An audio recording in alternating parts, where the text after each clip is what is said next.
In today's video, I'm going to teach you how to duplicate a Confluence page.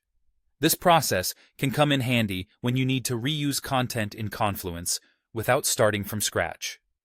Let's dive right in and explore each step to make this process as smooth as possible. First, you'll want to ensure you're on your Confluence homepage. This is your starting point, where all your spaces and pages are easily accessible.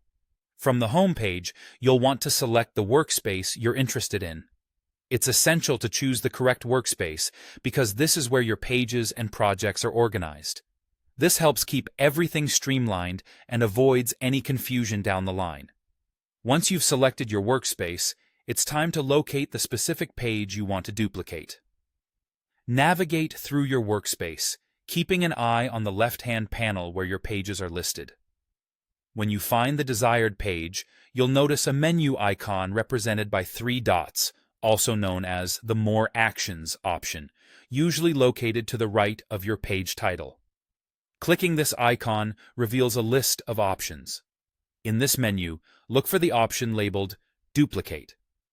Selecting this option allows you to create a copy of your chosen page. The next step is to decide where you want to place this duplicate. You'll be prompted to select a space for your page copy, so think carefully about where it will fit best within your existing structure. This decision could depend on the project's category, the team it pertains to, or any organizational pattern you follow. After choosing the space, you'll need to click on Duplicate again to confirm your selection and finalize the copying process. It's a straightforward action, but an important step to signal that you're ready to create this new page with all your chosen settings intact. Once you've completed these steps, you'll have a brand new page in your desired location containing all the content from the original. This is a great way to maintain consistency across different projects or teams by utilizing established templates and content layouts.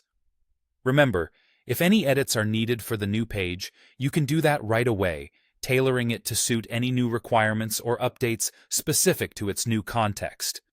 That wraps up our guide on duplicating Confluence pages. This method is incredibly useful for project management, templates, and more, providing continuity and saving time. Thank you for watching, and I hope you find this guide helpful in efficiently managing your Confluence pages. If you have any questions, feel free to reach out. Happy duplicating!